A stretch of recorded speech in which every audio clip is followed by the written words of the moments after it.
Hi, this is Sami. We're going to be doing algebra, but what I'm going to show you in this video, though, how to evolve from caveman to modern man of doing algebra. So watch and see. Okay. What we learned in school is cross multiplying. And we always taught cross multiplying that you have to cross the 9 here and the 3 there. So let's say we do that. All right.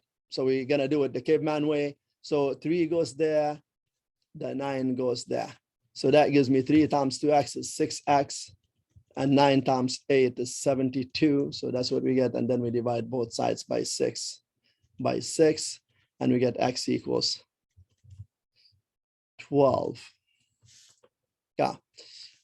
Now we're going to do this, the modern man, and you might want to argue about this one, but I'll let you make that decision. Yeah. So modern man tells me, let's rewind.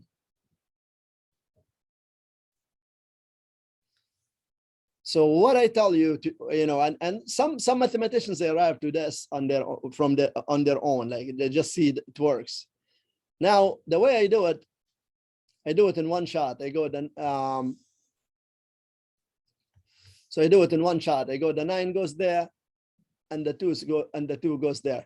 So cross multiplying. Let's go back to that. Cross multiplying means if you cross the equal sign, if you're on the bottom, you go to the top. And if you're on the top and you cross the equal sign, you go to the bottom. So the number on top, when it crosses the equal sign, it goes to the bottom. That's in cross multiplying.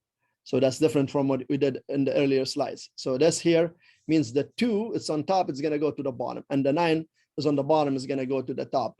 And you're left with the x. So that's how the x now stays by itself. It's only the 2 that crosses, because you're interested in getting the x on its own, isolating the x. So therefore, the 9 goes to the top. So it becomes 9 times 8 over, and the 2 goes in the bottom. So it becomes 3 times 2, because the 2 went down there.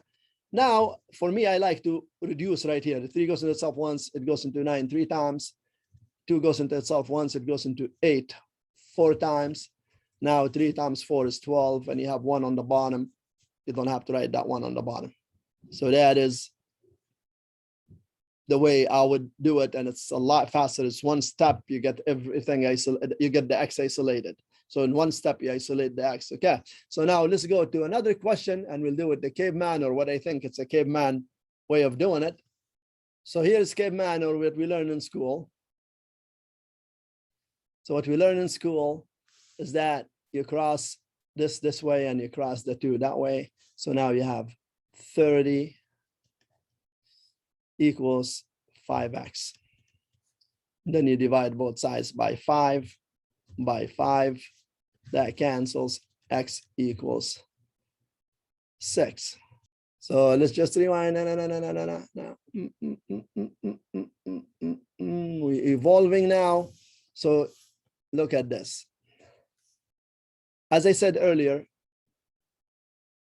if you cross the multiplication, if you cross the equal sign, when you cross the equal sign, so you're going to the other side of the equal sign. In this situation, if the thing is on the bottom, it goes to the top. If the thing is on top, it goes on the bottom. Remember, I said thing, so I didn't say number. Anything, anything that's on the bottom, when it crosses the equal sign, goes to the top.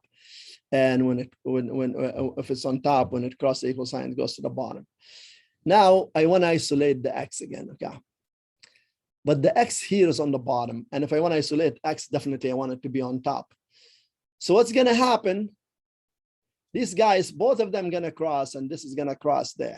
So the 5 will go to where the x is, the x goes where the 5 is, and then the 2 goes to where the 15 is. So you have 15 times 2, the 5 crosses the equal sign, it goes to the bottom, and the x simultaneously crosses, and it goes to where the 5 is. Remember, 5 is on top. So the x went to the top there. The 2 crossed, so you don't have anything under the x anymore.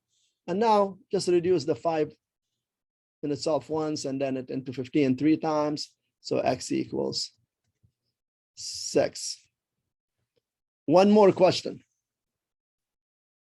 So let's do this one with the caveman method of doing things. So cross multiplying, this crosses this way and this crosses this way. Remember, 5 times 12 is going to be 60.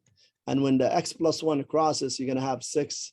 And then you're going to have the x plus 1 inside the bracket like this. And now you go 60 equals 6x plus 6, because you distribute the 6 in both here and there. Now we minus 60 from both sides, minus 6, sorry, from both sides. And that gives you 54 equals 6x. And then divide both sides by 6. And x would give you 9. So we're going through evolution, and now let's just go right there, or maybe even here. So now let's rewind and go back.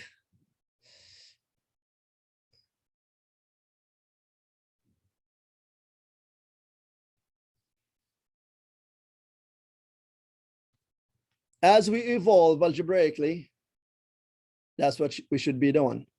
Yeah. Cross multiplying. Again, if you cross, as I said earlier, from the bottom, you go to the top. If you're on the top, go to the bottom. So this x plus 1 is on the bottom, and I don't like that at all. So I'm going to get the 5 to go there. And the 6 and the x plus 1 will exchange places, because 6 is crossing is going to the bottom right there, and x plus 1 is crossing is going to go to the top right there.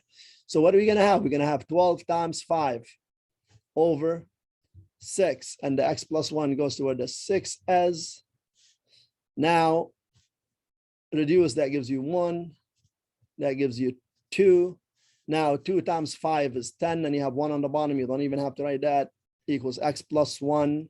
And when you move the 1 to the other side, it becomes minus 1. You remember, I don't do the caveman minus 1 from both sides. You just move this plus 1 to the other side. And when I move it, I know it changes the sign.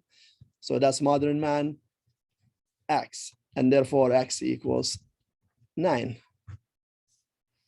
Now you decide if you want to stay with the caveman or you want to go to the modern man. It's up to you. I'm just showing you how you could evolve mathematically and algebraically. Okay, as always, thanks for watching. Till next time, bye-bye. But don't forget to hit that like button, share with family and friends, subscribe to my channel, keep supporting. Thank you.